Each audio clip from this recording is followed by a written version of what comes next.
Good morning, Mary. I have a really cool story to share with you that developed after I started shopping for elderly women who needed groceries. God has blessed me, shown me that He is still at work and that He has not forgotten about me. As you know, during the pandemic, I began assisting elderly women who live in a local apartment complex by picking up and delivering groceries. I shop for up to 3 women, but there's one I tend to shop for on a weekly basis. When I can't find an item on her grocery list, I usually call her, and we always enjoy our conversations. She is so appreciative with a kind heart. She's also the most chatty, going into details of what she's been up to day after day. I suspect it has been very lonely for these women during the pandemic. Being part of a vulnerable population, they are housebound. Some of them don't have family nearby to check on them. It's evident that they long for conversation like I often do, and for fellowship with others, because that's how God made us. I have truly become friends with these grocery list ladies, as I call them, even though I haven't met them face to face. I deliver the groceries to the apartment office manager who brings them to each resident. I visualize them, though. I associate their names from the list with their voices over the phone, and I form a picture of their faces in my mind. It brings me so much joy to hear the appreciation in their voice over the phone each week, thanking me for getting all of the correct items from their lists. This experience has honestly been a blessing for me and is teaching me more about God. I've recognized that I like to make people happy.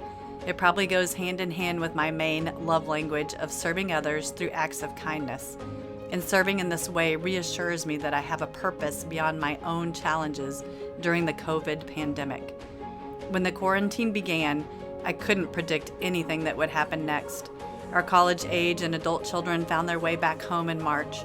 And it wasn't this alone that complicated things. I was also helping my daughter prepare for her dream wedding and launching a new career. As you can imagine, most of those plans came to a grinding halt.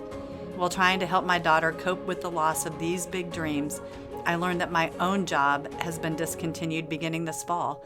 I had come to love my place of work, and it had given me a lot of purpose. The notion of losing it caused my heart to ache. I could relate to the heartache my daughter was already feeling. In the midst of all of this, my father passed away after being sick for some time. And as if this loss wasn't already enough during this challenging season, we feared even more loss as 2 other members of my family were hospitalized during this time. So much was unpredictable and out of my control. So I started each day saying these words out loud. Dear Jesus, what do you have in store today? I'm giving you the reins. Learning to let go has been a daily endeavor. I'm trusting and holding on to God's promise that His plans are perfect and He is working everything out intentionally. This past Wednesday, I moved slower than usual as I walked up to the apartments to pick up this week's grocery list. I knew I carried the weight of loss and everything else that had been going on, but I also had some real muscular aches and pains from crashing my bike the night before.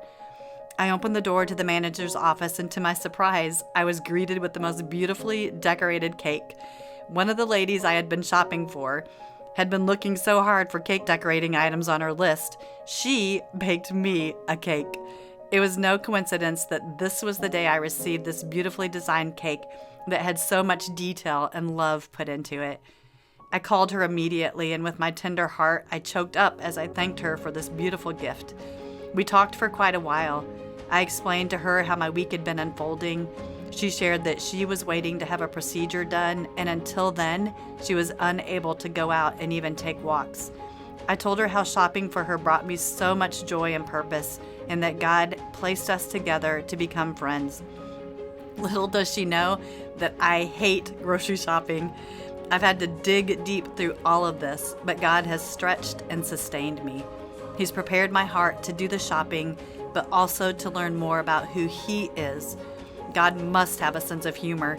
Through it all, I have experienced genuine joy. I've also gained a wonderful friend, even though I wouldn't recognize her if she passed me by on the street. Now I look forward to not finding an item on the grocery list each week, so I have a reason to call my new friends the grocery list ladies. Thank you, Mary, for reaching out to me and giving me the opportunity to shop for and serve the grocery list ladies. It has blessed me more than I could ever have imagined.